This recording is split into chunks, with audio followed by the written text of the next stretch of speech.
जय हिंद दोस्तों। जैसे कि आप सभी को पता है कि अभी हाल ही में 17 और 18 फरवरी को यूपी पुलिस कांस्टेबल का एग्ज़ाम हुआ है, जिसमें 10 से 12 प्रश्न आपके मानसिक अभिरुचि से पूछे गए थे। और ये मानसिक अभिरुचि अपने आप में बहुत इम्पोर्टेंट हो जाता है, क्योंकि ये आपके सिलेबस में भी दिया गया होता है। बहुत से कोचिंग इंस्टीट्यूट ऐसे हैं जो आपको कोर्स बेचते हैं और आपको कंप्लीट सिलेबस करा देते हैं, लेकिन मानसिक अभिरुचि से रिलेटेड आपकी क्लासेस नहीं चलाते हैं, उसकी थ्योरी आपको बिल्कुल नहीं पढ़ाते हैं। केवल आपको प्रैक्टिस सेट में उनके क्वेश्चन दे दिए जाते हैं, या फिर प्रैक्टिस रूप में ही आपको ये सोल्व कराने की कोशिश की जाती है, जो कि अपने आप में गलत है।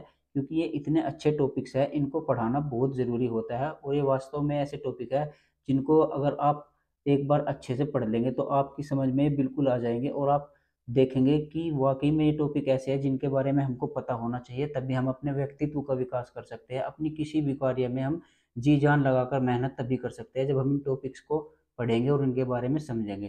तो आज से मैं यहाँ पर इस चैनल पर ये सीरीज शुरू कर रहा हूँ मानसिक अभिरुचि की, जिसमें हमारा ये पहला वीडियो है मानसिक दृढ़ता। तो हम आज के इस वीडियो में मानसिक दृढ़ता को डिटेल में समझेंगे, और इससे रिलेटेड जितने भी केस पुलिस महकमे में हो चुके हैं उनकी केस स्टडी भी यहाँ पर पढ़ेंगे। और साथ ही साथ इस मानसिक दृढ़ता टॉपिक से रिलेटेड कुछ महत्वपूर्ण प्रश्नों को भी इसमें हमने प्रैक्टिस के रूप में शामिल किया है, जो आपके किसी न किसी एग्जाम में पूछे गए हैं। तो उन सभी को यहाँ पर आज के हम इस वीडियो में आपको सोल्व कराने वाले हैं। तो चलिए सबसे पहले हम शुरू करते हैं अपना मानसिक दृढ़ता का टॉपिक। तो देखिए, जब आप किसी भी कार्य को करने की सोचते हैं तो सबसे पहले आपको एक लक्ष्य निर्धारित करना है, अपने आप को मानसिक रूप से दृढ़ करना होता है कि मुझे ये काम करना ही करना है। जैसे कि आप यूपी पुलिस कांस्टेबल की तैयारी कर रहे होंगे या फिर यूपीएसआई की तैयारी कर रहे होंगे, तो तैयारी शुरू करने से पहले आपने अपने मन में ये विचार लाया होगा कि मुझको इस बार वर्दी लेनी ही लेनी है, चाहे कुछ भी हो जाए। इस वर्दी पाने के बीच का जो रास्ता है, इसमें अगर कोई भी चुनौती आए, कोई भी परिस्थिति आए, उससे मैं बड़ी आसानी से निपट लूँगा, लेकिन इस बार मुझको वर्दी लेनी ही लेनी है। आपने इस तरीके की कमिटमेंट की होगी, तो यही मानसिक दृढ़ता है। लेकिन ये केवल यही मानसिक दृढ़ता नहीं होती, क्योंकि ये जो आपकी मानसिक दृढ़ता है, आज से आपने शुरू की और जब तक आपका लक्ष्य प्राप्त नहीं होगा, तब तक आपको इस मानसिक दृढ़ता को बनाए रखना होता है। तो इस मानसिक दृढ़ता को बनाए रखने के लिए आपको इस बीच में आई चुनौतीपूर्ण परिस्थितियों का भी सामना करना होता है। यानी जब आप अपने लक्ष्य की प्राप्ति के लिए कार्यरत होते हैं, तो आपको कुछ ऐसी परिस्थितियाँ भी आती हैं जो आपको अपने लक्ष्य से विचलित कर सकती है। तो उन विचलित करने वाली परिस्थितियों के साथ आप किस तरीके से तालमेल बिठाते हैं, किस तरीके से उनके साथ सामंजस्य स्थापित करते हैं और अपने मानसिक दृढ़ता को बनाए रखते हैं, तो वही आपकी मानसिक दृढ़ता होती है। तो चलिए, मानसिक दृढ़ता से रिलेटेड एक परिभाषा को यहाँ पर देख लेते हैं। इस परिभाषा में कुछ ऐसे शब्द आएँगे जिनको आपको बहुत ही फ़ोकस करके देखना है, सुनना है। ये वर्ड ऐसे होते हैं जो कि आपके जब प्रश्न बनते हैं इस टॉपिक से, तो वहाँ पर इन शब्दों का यूज़ होता है, तो इन शब्दों पर आपको बहुत ध्यान देना है। जैसे कि यहाँ पर एक परिभाषा मैंने लिखी है, किसी भी लक्ष्य की प्राप्ति के लिए अपने धैर्य, एकाग्रता तथा दृढ़ संकल्प को बनाए रखना और चुनौतीपूर्ण परिस्थितियों के साथ सामंजस्य स्थापित करके लगातार अपने लक्ष्य की ओर बढ़ना ही मानसिक दृढ़ता कहलाता है। यानी यहाँ पर इस परिभाषा का मैं अब आपको अर्थ समझाने वाला हूँ। यानी जब आप कोई भी लक्ष्य निर्धारित करते हैं, तो आपको उस लक्ष्य के प्रति धैर्य रखना है, एकाग्र रहना है, यानी आपको बिल्कुल ध्यान केंद्रित करना है, और आपको दृढ़ संकल्प बनाए रखना है, यानी आपको बिल्कुल दृढ़ संकल्प ऐसा बना लेना है कि मुझको ये लक्ष्य प्राप्त करना ही करना है, और चुनौतीपूर्ण परिस्थितियों के साथ सामंजस्य स्थापित करना है। यानी जब आप मानसिक रूप से किसी लक्ष्य को प्राप्त करने के लिए दृढ़ हो जाते हैं, तो इस बीच में आपके सामने कुछ ऐसी चुनौतियाँ भी आएँगी, ऐसी परिस्थितियाँ भी आएँगी जो आपको अपने मार्ग से भटका सकती है, आपको अपने लक्ष्य से विचलित कर सकती है। तो इन परिस्थितियों और इन चुनौतियों से निपटने के लिए आप किस तरीके का तालमेल बिठाएँगे, क्या-क्या कार्रवाई आप वहाँ पर करेंगे, उन कार्रवाई को करते हुए ही आपको अपने लक्ष्य की ओर बढ़ना है और लगातार बढ़ते रहना है। इसी को यहाँ पर मानसिक दृढ़ता कहलाया जाता है, ठीक है? तो ये बेसिक सी परिभाषा आप समझ गए होंगे। तो देखिए, अब मैं आपको यहाँ पर मानसिक दृढ़ता से रिलेटेड कुछ की पॉइंट्स बताऊँगा। उन की पॉइंट्स को आपको अपने माइंड में सेट करके रखना है, क्योंकि जब आप प्रश्नों को हल करेंगे तो आपको ये प्रश्नों में की पॉइंट्स ज़रूर नज़र आएँगे। तो आप इनके आधार पर ही उस प्रश्न को सही कर सकते हैं या फिर गलत कर सकते हैं। बड़ी आसानी से उसको पहचान सकते हैं। जैसे कि यहाँ पर एक की पॉइंट्स मैंने लिखा है, मानसिक दृढ़ता कभी भी क्रूर, अनैतिक तथा नकारात्मक नहीं हो सकती। यानी जब आप किसी ड्यूटी पर परफॉर्म कर रहे हैं और आपके सामने कोई भी ऐसी परिस्थिति बन जाती है, तो उसमें आपको जो कार्रवाई करनी होती है, तो आपकी कार्रवाई कभी भी क्रूर नहीं हो सकती, ना ही अनैतिक हो सकती है और ना ही आपकी नकारात्मक हो सकती है। अगर ये तीनों आपकी कार्रवाई में सम्मिलित है, तो आप गलत कार्रवाई कर रहे हैं, ठीक है? तो इस तरीके से आपको नहीं करना है। मान लीजिए जैसे कि मैं आपको एक ग्राफ के माध्यम से उदाहरण देता हूँ। मान लीजिए आपकी नौकरी पुलिस में लग गई है और आपको डिपार्टमेंट की तरफ से कोई टास्क दिया गया है और आप उस टास्क को पूरा करने के लिए पहुँच गए हैं। मान लीजिए कि किसी व्यक्ति को चाकू लग गया है और वो काफ़ी घायल हो चुका है। अब आप उसको उठाकर हॉस्पिटल में ले जाने की तैयारी में है, यानी उसको हॉस्पिटल ले जा रहे हैं। इसी बीच आपके परिवार से फ़ोन आता है कि आपकी बेटी का अचानक एक्सीडेंट हो गया। तो ऐसे में आपको ये ध्यान रखना है कि आपको अपने डिपार्टमेंट द्वारा दिए गए कार्य यानी अपनी ड्यूटी के प्रति भी ईमानदार रहना है और अपने परिवार के प्रति भी ईमानदार रहना है। ऐसा नहीं है कि आप केवल अपने ड्यूटी को ही प्रायोरिटी देंगे कि मुझको तो सिर्फ ड्यूटी करनी है, इसको छोड़ देंगे, इसको बाद में देखेंगे, कुछ नहीं करेंगे। या फिर आपको ऐसा भी नहीं है कि इस व्यक्ति को यहीं पर छोड़कर तुरंत ड्यूटी को छोड़कर अपने परिवार की तरफ निकल जाएँगे, अपने परिवार को सँभालेंगे। आपको ये दोनों ही कार्य आपको नहीं करने हैं, क्योंकि अगर आपने यहाँ पर ऐसा कार्य किया कि आप सिर्फ़ अपनी ड्यूटी को ही देखेंगे, उस व्यक्ति को हॉस्पिटल पहुँचाएँगे, तो आप परिवार की तरफ से क्रूर हो जाएँगे। यानी आप परिवार के प्रति क्रूर हो जाएँगे, आपने परिवार के प्रति अनैतिक कार्य किया है, नकारात्मक कार्य किया है, ठीक है? और वहीं अगर आप अपनी ड्यूटी को ना निभाकर सीधा अपने परिवार के पास चले जाएँगे, उस व्यक्ति को ऐसे ही छोड़ देंगे, तो यहाँ पर आपने अपनी ड्यूटी के प्रति क्रूर हुआ है, उस व्यक्ति को ऐसे ही छोड़ दिया है, उसके प्रति आपने अनैतिक कार्य किया है, उसके प्रति आपने नकारात्मक कार्य किया है। तो इन दोनों ही सिचुएशन में आप बिल्कुल गलत हो जाएँगे, आपकी जो की गई कार्रवाई है, आपका जो डिसीज़न है, वो बिल्कुल गलत हो जाएगा और जो कि आपकी मानसिक दृढ़ता को बिल्कुल भी नहीं दर्शाएगा, ठीक है? तो ऐसे में आपको करना क्या है, इन दोनों कंडीशनों के बीच में आपको एक ऐसा सामंजस्य स्थापित करना है, एक ऐसी तालमेल बैठानी है, जिससे कि आपकी ड्यूटी पर भी कोई फ़र्क ना पड़े और आपके परिवार पर भी कोई फ़र्क ना पड़े। तो ऐसे में आप कर क्या सकते हैं, अब ये देखिएगा, इसी तरीके के प्रश्न भी आपके एग्ज़ाम में बनते हैं। तो देखिए, जिस व्यक्ति को यहाँ पर चाकू लगा है, वो आपकी आँखों के सामने है, उसकी कंडीशन आपको पता है, ठीक है? उसकी कंडीशन आपको मालूम है कि उसका कितना ब्लड बह रहा है, वो मर भी सकता है। और जब आपके घर से यहाँ पर फ़ोन आया कि आपकी बेटी को चोट लग गई है, वो हॉस्पिटल में एडमिट है, तो यहाँ पर आप इसको प्रायोरिटी सेकंड ऑप्शन पर देंगे, क्योंकि इसको सँभालने वाले ऑलरेडी आपके घर के हैं। अगर आप यहाँ पर बाद में भी जाएँगे तो काम चल जाएगा, ठीक है? क्योंकि अगर ऐसा होता कि आपके घर में कोई नहीं है और आपकी बेटी को हॉस्पिटल में भी एडमिट नहीं किया गया है, तो कंडीशन दूसरी बनती। लेकिन आप पर जब फ़ोन गया कि आपकी बेटी को चोट लग गई है और वो हॉस्पिटल में एडमिट है, तो ऐसी सिचुएशन में आपकी ये जो परेशानी थी, ये ऑलरेडी सॉल्व हो चुकी है, क्योंकि आपकी बेटी ठीक-ठाक आपके हॉस्पिटल में बिल्कुल सही सलामत एडमिट हो चुकी है, उसका पता आप बाद में भी ले सकते हैं। लेकिन जो ये व्यक्ति है जिसको यहाँ पर चाकू लगा है, उसका क्या पता कितना खून बह चुका होगा। तो आपकी पहली प्रायोरिटी क्या बनती है कि आपको इसको हॉस्पिटल में एडमिट कराना है और उसके बाद आपको संक्षिप्त अवकाश लेकर अपने परिवार का भी पता लेना है। तो इस तरीके से आपके बीच कुछ परिस्थितियाँ बनेगी, उन परिस्थितियों के बीच आपको अपने परिवार और अपनी नौकरी के बीच इस तरीके से सामंजस्य को स्थापित करना है, जिससे कि आपकी नौकरी पर कोई प्रभाव नहीं पड़े और आपके परिवार पर भी कोई प्रभाव नहीं पड़े, यानी दोनों की तरफ आपको क्रूर नहीं होना है और बीच का ऐसा रास्ता निकालना है जिसके ज़रिए से आप अपने उद्देश्य को प्राप्त कर लेंगे। और हमने शुरू में परिभाषा में भी किस तरीके से पढ़ा था कि आपको अपने लक्ष्य के प्रति दृढ़ रहना होगा, आपको मानसिक दृढ़ता दिखानी होगी। तो इस व्यक्ति ने यहाँ पर अपना लक्ष्य क्या था इसका, अपनी ड्यूटी को निभाना, उस व्यक्ति को हॉस्पिटल पहुँचाना। लेकिन इसके पास एक चुनौतीपूर्ण परिस्थिति क्या बनकर आई कि इसके परिवार में कुछ दुर्घटना हो गई। तो इन दोनों के बीच इसने किस तरीके से सामंजस्य को स्थापित किया, तो यही आपकी हो जाती है मानसिक दृढ़ता, ठीक है? एक और पॉइंट यहाँ पर लिखा है, जब हमें कोई कार्य दिया जाता है तो उसे मानसिक दृढ़ता के साथ करने के लिए संकल्प, प्रण, ध्यान, एकाग्रता, बुद्धिमत्ता तथा धैर्य की आवश्यकता होती है।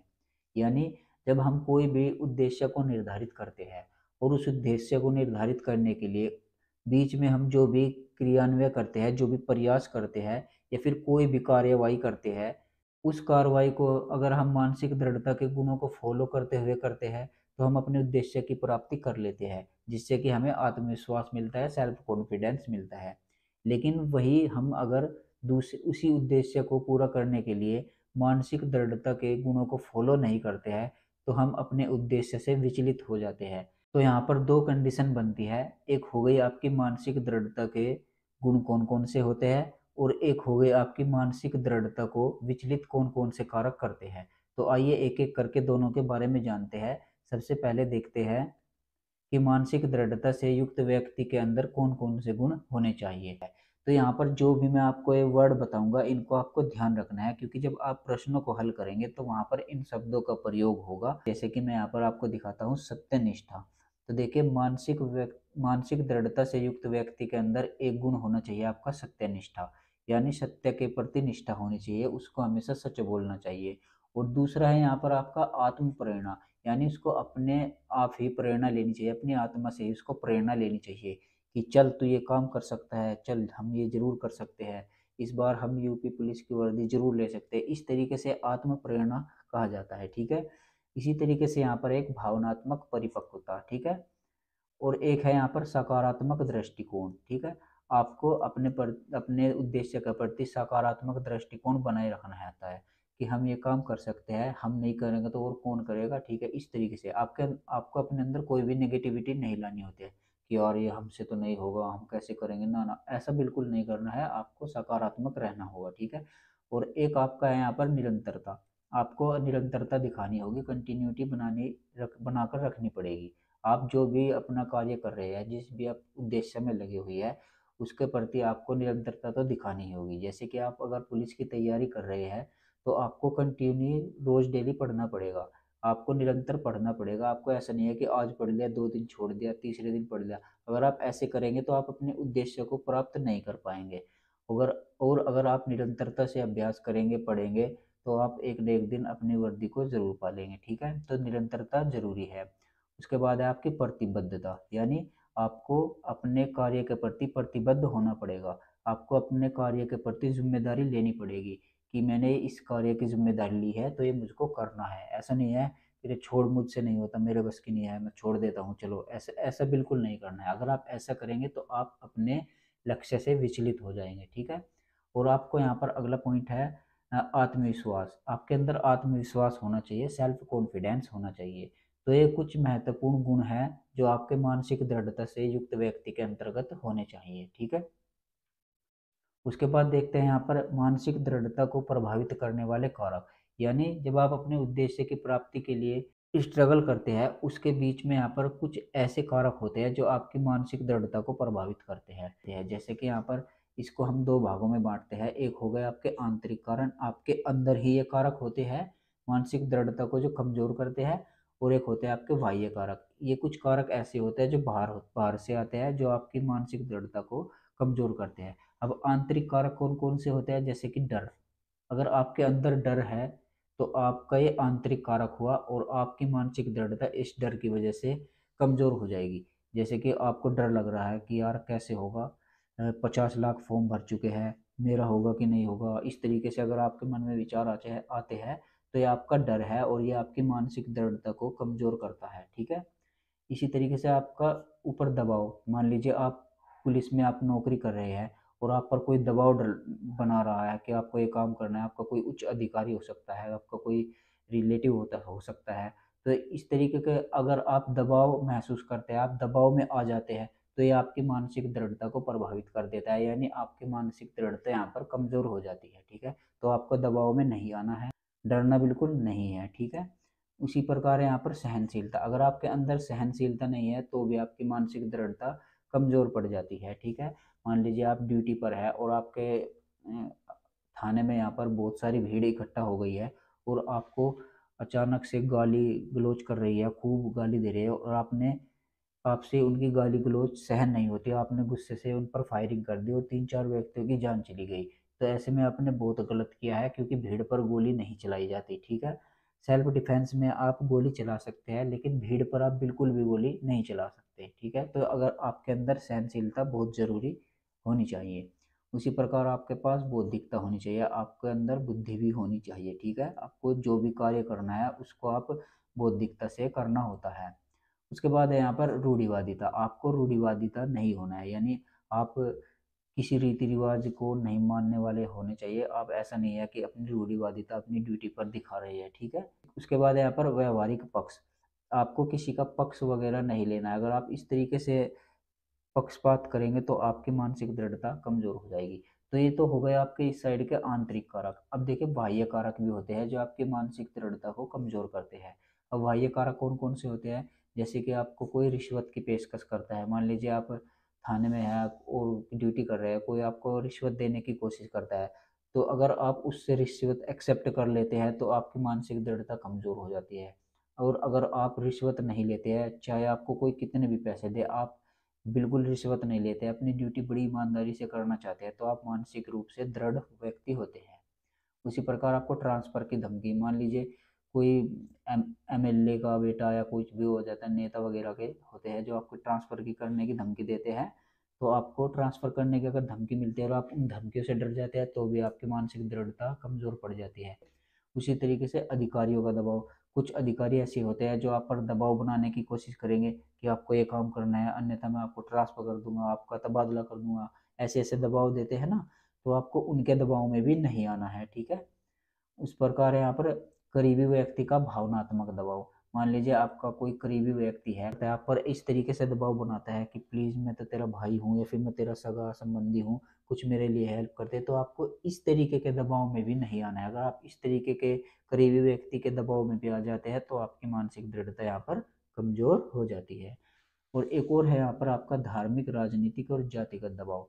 तो आपको किसी धार्मिक या फिर राजनीतिक या फिर जातिगत दबाव में नहीं आना है। मान लीजिए आप किसी पर्टिकुलर धर्म से बिलोंग करते हैं और आपके वहाँ से कोई धार्मिक जुलूस निकल रहा है और आपको ये धार्मिक लोग इस तरीके से आपको बताते हैं कि आप भी इसी धर्म के हो, आप हमारा ये काम करा दीजिए, तो आपको इस तरीके के धार्मिक दबाव में भी नहीं आना है। या फिर आप किसी राजनीतिक पार्टी से हो तो कोई राजनीतिक बंदा आपका बोलेगा कि आप भी तो इसी पार्टी से जुड़े हो, आज आप हमारा ये काम कर दीजिए, तो इस तरीके से आपको राजनीतिक दबाव भी नहीं लेना है। और इसी तरीके से यहाँ पर जातिगत दबाव भी हो जाता है, ठीक है।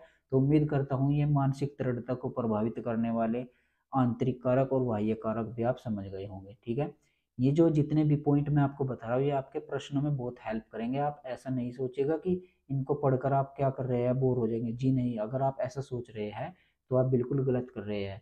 आपके पास समय है, 6 महीने का टाइम आपको मिला है, इस समय का आप सदुपयोग कीजिएगा और इसमें सबसे पहले आप थ्योरी पढ़िएगा, उसके बाद ही इन प्रश्नों को हल कीजिएगा, अन्यथा आपके सभी प्रश्न यहाँ पर गलत होने के बहुत ज़्यादा चांसेस होते हैं। अब जब आप प्रश्नों को हल करेंगे तो आप देखेगा आप आधे से ज़्यादा प्रश्न तो आप इस थ्योरी को पढ़कर ही सोल्व कर देंगे, ठीक है। तो चलिए अब देखते हैं प्रमुख केस स्टडी, यानी मानसिक दृढ़ता से रिलेटेड कुछ केस स्टडी देखते हैं। कुछ घटनाएं ऐसी हुई है जिनमें मानसिक दृढ़ता को दिखाया गया है। जैसे कि एक घटना मैं यहाँ पर आपको बताता हूँ। पहला केस है यहाँ पर देवदत्त सिंह राठौर। तो ये कौन थे, ये बेसिकली यहाँ पर एक इंस्पेक्टर थे कोतवाली कोंच में, और जालौन जिले में पड़ता है, यूपी की ही ये घटना है। तो इस घटना में क्या हुआ कि देवदत्त सिंह राठौर ने किसी को पकड़कर जेल के अंदर कर रखा था, जो कि कुछ उसने कुछ गलत किया होगा शायद इसलिए कर रखा था। तो उसको छुड़ाने के लिए वहां पर बहुत सारी पब्लिक थाने में आ जाती है, यानी बहुत भीड़ इकट्ठा थाने में हो जाती है। और भीड़ का आपको पता ही है, खूब गाली गलौज खूब करती है, खूब उसने गाली गलौज किया, इतना गाली गलौज किया, इतना गाली गलौज किया कि देवदत्त सिंह राठौर को वो बर्दाश्त नहीं हुई, यानी उसको में गालियां बिल्कुल सहन नहीं हुई। तो यहाँ पर जब इनको सहन नहीं हुई तो इन्होंने क्या किया, अपनी रिवॉल्वर निकाली और अंधाधुंध भीड़ पर फायरिंग कर दी। भीड़ पर फायरिंग करने के क्या परिणाम हुए कि वहां पर 3 व्यक्तियों की मृत्यु हो गई।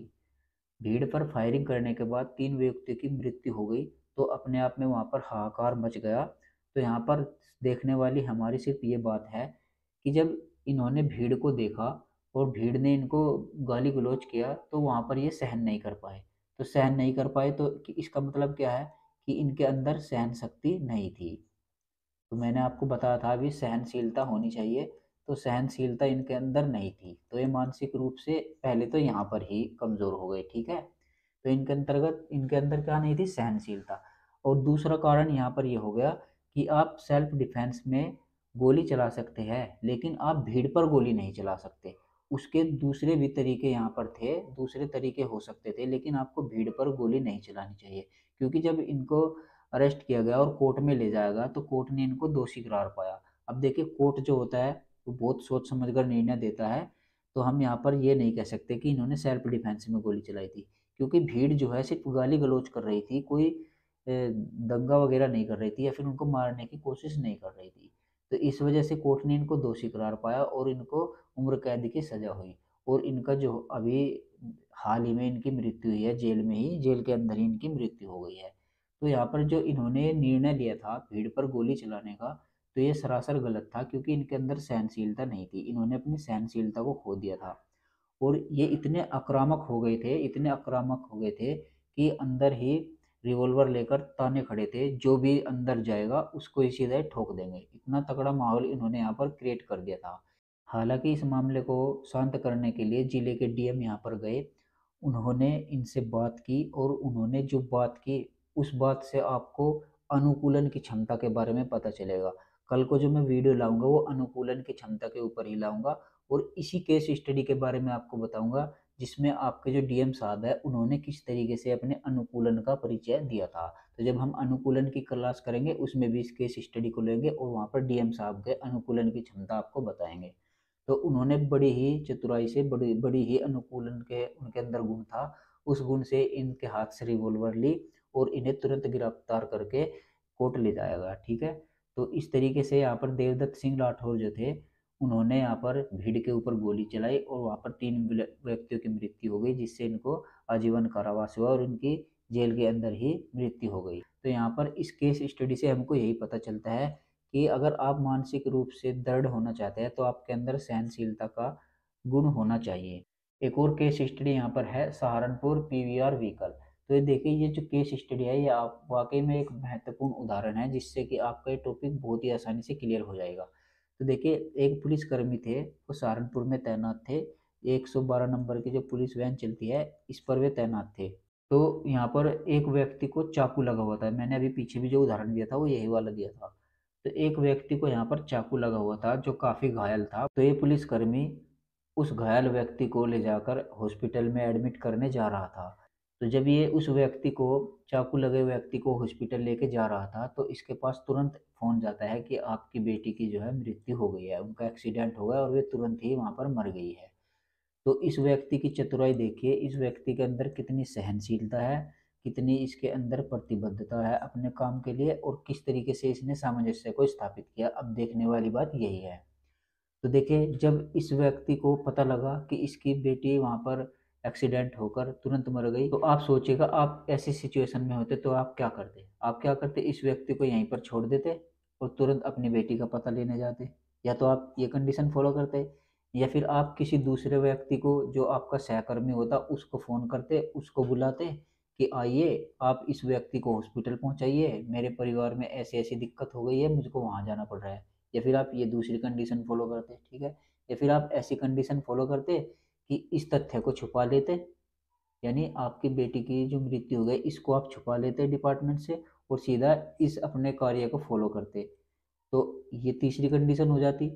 और चौथी कंडीशन क्या होती? आप इस व्यक्ति को यहीं पर छोड़ते और सीधा अपनी बेटी के पता लेने के लिए जाते। ये 4 कंडीशन होती।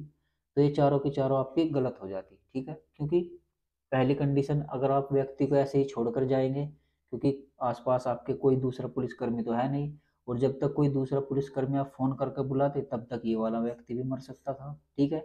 और यहाँ पर जो आपकी बेटी थी वो ऑलरेडी आपकी मर चुकी थी। तो इस व्यक्ति ने क्या किया, इस पुलिसकर्मी ने क्या किया, इसने अपने दिमाग से काम लिया और एक अच्छी मानसिक दृढ़ता का इसने यहाँ पर परिचय दिया। इसने क्या किया कि मेरे हाथ से ये जीवन तो निकल ही गया है, क्योंकि इसको जब फोन गया तो फोन क्या गया कि आपकी बेटी का एक्सीडेंट हुआ था और वो तुरंत ही वहां पर मर गई। तो इसकी दिमाग ने, इसकी बुद्धि ने क्या काम किया कि ये जीवन तो मेरे हाथ से निकल ही चुका है, इसका तो मैं बाद में भी जाके पता ले सकता हूँ, लेकिन ये व्यक्ति अभी जिसके चाकू लगा हुआ है ये तो अभी जिंदा है, हो सकता है मैं इसका ही जीवन बचा लूं, यानी एक जीवन बचाने की पॉसिबिलिटी अभी है। तो इस व्यक्ति ने क्या काम किया, इसको थोड़ी देर के लिए छोड़ दिया और इस व्यक्ति को हॉस्पिटल लेकर गया, जिससे कि इस व्यक्ति की जान बच गई। अब आप यहाँ पर कुछ लोग कहेंगे कि इसने परिवार की ओर ध्यान नहीं दिया, कोई बीच का रास्ता नहीं निकाला और इस वजह से ये क्रूर हो गया, यानी कि क्रूर हो गया, इसने क्रूर कार्रवाई की। जी नहीं, ऐसा बिल्कुल नहीं है। क्रूर कार्रवाई तब मानी जाती है अगर इसकी बेटी का एक्सीडेंट हो जाता, यानी कि जिंदा होती। लेकिन यहाँ पर क्या कहा गया है कि वो तो मर चुकी है, और जब मर ही चुकी है तो फिर वहाँ पर तुरंत जाने से ही क्या फ़ायदा, क्योंकि इसके यहाँ पर इसकी जो ड्यूटी है उस व्यक्ति को बचाने की है, तो इसने इस व्यक्ति को बचाया। और इस पुलिसकर्मी के इस कार्य के लिए इसको यहाँ पर पुलिस पदक से सम्मानित किया गया था। और ये जो सहारनपुर पीवीआर व्हीकल की जो केस स्टडी है, ये बहुत सारी किताबों में छापी गई थी, जिससे कि लोग इससे सबक ले सके, सभी पुलिसकर्मी इससे जान सके कि हमको कैसे अपनी मानसिक दृढ़ता को बनाए रखना होता है, कैसे हमको अपनी ड्यूटी को फॉलो करना होता है। तो उम्मीद करता हूँ ये मानसिक दृढ़ता वाला टॉपिक आपके समझ में आ गया होगा। मैंने बहुत अच्छे से आपको एक्सप्लेन करने की कोशिश की है, जिससे कि आप इसको समझ सके और आप इन प्रश्नों को हल कर सके। तो आइए चलते हैं, अब इनसे रिलेटेड कुछ महत्वपूर्ण प्रश्नों को यहाँ पर हल करते हैं। और आप देखिएगा, अगर आपने वीडियो ध्यान से देखी होगी तो आप इन प्रश्नों को बड़ी आसानी से सोल्व कर ले जाएंगे। तो चलिए सबसे पहले देखते हैं अपना पहला प्रश्न। तो देखिए, सबसे पहला प्रश्न यहाँ पर, अधिकांश सफल लोग मानसिक दृढ़ता के प्रदर्शन के लिए जाने जाते हैं क्योंकि वे अपनी गलतियों को अनदेखा कर देते हैं। क्या अपनी गलतियों को अनदेखा करने के लिए ही मानसिक दृढ़ता का प्रदर्शन करते हैं? जी नहीं, ये वाला गलत हो जाएगा। अगला ऑप्शन यहाँ पर, केवल अपनी गलतियों को याद रखते हैं। क्या अपनी गलतियों को याद रखने से लोग मानसिक दृढ़ता वाले सफल हो जाते हैं? जी नहीं, ये भी गलत हो जाएगा। ऑप्शन नंबर सी, गलतियों से बचते हैं। क्या वे अपनी गलतियों से बचते हैं? जो अधिकांश सफल लोग हैं मानसिक दृढ़ता का जो प्रदर्शन करते हैं, क्या वे अपनी गलतियों से बचते हैं? जी नहीं, ये भी गलत हो जाएगा। अधिकांश सफल लोग मानसिक दृढ़ता के प्रदर्शन के लिए जाने जाते हैं क्योंकि वे अपनी गलतियों से सीखते हैं। तो इस प्रश्न का सही जवाब हो जाएगा ऑप्शन नंबर डी। अगला प्रश्न यहाँ पर देखते हैं, यदि कोई अपराधी आपको किसी गलत मामले में उच्च अधिकारियों से शिकायत करने की धमकी देकर आपसे अनुचित कार्य कराने की कोशिश कर रहा है, तो ऐसी स्थिति में आप क्या करेंगे? ऑप्शन नंबर ए, उच्च अधिकारियों से उसकी शिकायत करेंगे। ऑप्शन नंबर बी, उसकी बात मान लेंगे। ऑप्शन नंबर सी, उसकी बातों को अनसुना कर देंगे। ऑप्शन नंबर डी, साक्ष्य सहित उच्च अधिकारियों को अवगत कराएंगे। तो इसमें कौन सी कार्रवाई आप कर सकते हैं? एक बार आप अपना दिमाग लगाइएगा, उसके बाद मैं आपको बताता हूँ। तो देखिए, इसमें जो पहली कार्रवाई है वो आपकी कार्रवाई नहीं हो सकती। क्यों नहीं हो सकती? उच्च अधिकारी से उसकी शिकायत करेंगे, ऐसे ही शिकायत कर देंगे। मान लीजिए आप उस वो आपको ऐसा कह रहा है, तो आप डायरेक्ट जाकर उस अपने अधिकारियों से कहेंगे कि ये मुझे ऐसे ऐसे कह रहा है, आपके पास क्या सबूत है? वो आदमी तुरंत बोल देगा कि मैंने तो ऐसा नहीं कहा। आपके पास क्या सबूत है? इस आदमी ने आपको ऐसे ऐसे कहा है। तो ये कार्रवाई तो आपकी इसलिए गलत हो जाएगी क्योंकि आपके पास कोई सबूत नहीं है। उसके बाद है आपका, उसकी बात मान लेंगे। उसकी बात तो बिल्कुल भी नहीं मानेंगे क्योंकि वो हमसे गलत कार्य करने के लिए बोल रहा है। उसके बाद है यहाँ पर ऑप्शन नंबर सी, उसकी बातों को अनसुना कर देंगे। अनसुना भी नहीं करेंगे। भाई जो वो अब हमसे कह रहा है, हो सकता है किसी और से भी कह डाले बात, उससे वो अपना अनुचित कार्य करा ले, तो ये वाली कार्रवाई भी यहाँ पर गलत हो जाएगी। ऑप्शन नंबर डी इस प्रश्न का बिल्कुल सही जवाब हो जाएगा। साक्ष्य सहित, देखिए साक्ष्य नहीं है, साक्ष्य है, यानी कि सबूत सहित उच्च अधिकारियों को अवगत कराएंगे। यानी जो ये कह रहा है उसका कोई सबूत जुटा लेंगे और अपने उच्च अधिकारियों को उसके बारे में अवगत कराएंगे। ठीक है, तो इस तरीके के प्रश्न बनते हैं और आपको इनको बड़ी आसानी से हल कर लेना होता है। तो चलिए अगला प्रश्न देखते हैं। अगला प्रश्न यहाँ पर, किसी कार्य को करने से पहले उसकी योजना बनाने के संबंध में आपका क्या विचार है? समय का सदुपयोग, समय का अपव्यय, एक व्यक्तिगत विचार है। तो समय का सदुपयोग ये वाला भी नहीं होगा, समय का अपव्यय ये भी नहीं होगा, एक व्यक्तिगत विचार है ये भी नहीं होगा। ऑप्शन नंबर डी इस प्रश्न का सही जवाब हो जाएगा। कार्य की सफलता का घोतक होता है। देखिए, कार्य नहीं है, कार्य है। ठीक है, इसको सही कर लीजिएगा, कार्य। क्योंकि जब आप कोई भी कार्य करते हैं, उस कार्य से पहले अगर आप उसकी योजना बना लेते हैं तो उसमें आपके सफलता के चांसेस बढ़ जाते हैं। तो ये आपके कार्य की सफलता का घोतक हो जाता है। ठीक है, इस प्रकार इस प्रश्न का सही जवाब हो जाएगा ऑप्शन नंबर डी। अगला प्रश्न देखते हैं। अगला प्रश्न है यहाँ पर, पंकज के पास भारतीय एमबीबीएस और एमडी की डिग्री है। ठीक है, वह नौकरी और उच्च जीवन स्तर के लिए अमेरिका चला जाता है। हालांकि अमेरिका में उसकी भारतीय योग्यता को मान्यता नहीं मिली।